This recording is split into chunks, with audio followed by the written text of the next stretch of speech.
Hello children, welcome to Unit 8 Verbs Expressing the Past. To begin with the past tense refers to a verb tense that expresses action or states in the past. That means it has already taken place. Now, coming to the be form of past tense. The be form of past tense is was when it's used in singular and were when it's used with plural. Example, she was in the garden, they were in the garden. Now children, if you remember, in present tense we had learned the be form of present, that was is, am and are. Is was used with singular, am was used with I and are was used with plural. So here now when the be form of past tense we use was or were, where was is used with singular and where is used with plural. Now moving to the past tense of have, the past tense of have is had. Now here we have it in the positive, we use the word had. In negative, had not or did not have. And in interrogative, had you or did you have. Now children, will move to the first part of past tense, that is simple past tense. The simple past tense shows that an action started and completed in the past and has no relevance to the present time at all. It can also be used to describe how someone felt, what their emotional condition was at a point in the past. So everything that has happened in the past is considered to be in simple past tense. Moving to the formation of simple past tense, when to be, remember the be of past tense is was over. So in affirmative we have subject plus was over. In negative, subject plus was not or were not. And in interrogative, was over plus subject. Now when we come to the verb formation, so here we have she worked, that is subject plus we add ed to the verb. In negative, subject plus did not plus the verb base form, that is the root form of the verb. And in interrogative, did plus subject plus verb, that means the sentence goes as did she work yesterday? Now I hope the formation is clear. Coming to the usage, where do we use the simple past tense? It is used to express completed action in the past. It is used to describe a series of completed action in the past. Example, I finished work, walked to the beach and found a nice place to swim. Third, to express habits in the past. Example, when I was young, I watched lots of television every day after school. And fourth, it is used for stative verbs like have, in that when you own something, be, think, or that you believe, know, dislike, need, owe, or wish. Example, he had a small cottage in the woods. Now moving further to the second part of the past tense, that is past continuous tense. The past continuous or past progressive tense describes an action or situation that began in the past and is still going on in the present time. The past continuous is easily formed by pairing up the verb to be with a verb ending in ed instead of ing. Example, was talking. Children, if you remember, the past tense form is was or were, and in continuous we always add ing to the verb. Now you can look at the picture. This will describe you and explain it to you in a better way where past continuous is used. The action started before and ended after another action or time in the past. Example, Michael was jogging when I ate. He was jogging at 9 a.m. Now coming to the formation of past continuous, as I explained you, with past was over and continuous ing form of the verb.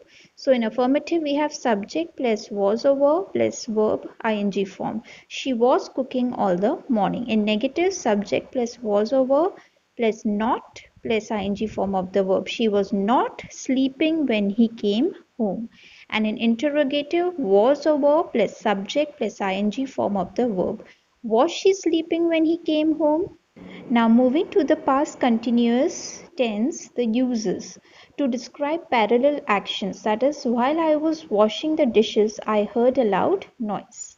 Second, to describe what someone was doing at a particular point in time. I was working in the garden all day yesterday. Third, to express interrupted action in the past. I was driving to work when I crashed my car. And fourth, to describe repetition and irritation. Example, he was always complaining in class. Now children, as given in your book, we have the next form as present perfect tense, that's given on page number 62. So now what is present perfect tense? It is used to talk about an action which began in the past but has continued in the present moment. Now you can understand it better through this picture. The action finished sometime before now. Specific time is not important over here. As you can see in the picture where it is. Example, Michael has jogged. He has jogged already. Here children, if you remember that the present perfect words for present form is has or have depending upon the subject. Now coming to this present perfect tense formation. In affirmative we have subject plus has or have plus past participle. In negative we have subject plus have not or haven't, or has not or hasn't plus past participle. And in interrogative we have has or have plus subject plus past participle form of the verb. Coming to the uses of the present perfect tense, it is used to express things you have done in your life. It is used to express number of times you have done something. It is used to describe recently completed actions which are important now. It is used to express situations that started in the past and are still true. It's used to describe unfinished actions or situations. And lastly, it's used to express the present result. You can go through the examples for the same. Now children, don't get confused with simple past and present perfect, because both simple past and present perfect tense expresses an action completed in the past.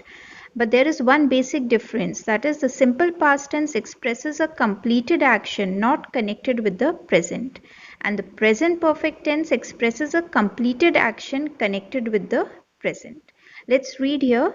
The simple past tense, we have the subject and the ed form is added to the verb, and in present perfect we have subject plus has or have plus the ed form is added to the verb. Second, it expresses finished time, and present perfect it describes unfinished time. Third, simple past refers to definite time and present perfect refers to indefinite time. And fourth, simple past indicates series of finished actions, and present perfect it expresses experience or results. You can read the examples for the same.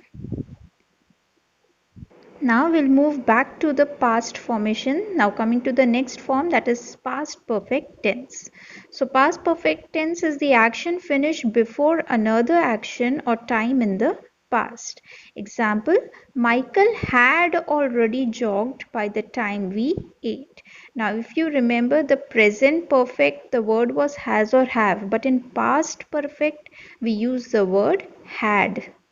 Now the formation of the past perfect tense. In affirmative we have subject plus had plus past participle. Example, she had finished the test. In negative, subject plus had not or hadn't plus past participle. She hadn't finished the test. And in interrogative, had plus subject plus past participle. Had she finished the test? Moving now further to the usage, where do we use the past perfect tense? It is used to describe an action finished before another past action. Example, Richard had gone out when his wife arrived in the office. Second, it's used to describe an action that happened before a specific time in the past. Third, it's used to describe cause and effect. And fourth, it's used to emphasize the result of an activity in the past. So children, we have completed the first part of this unit. Complete your exercises now accordingly and be with me for the second part.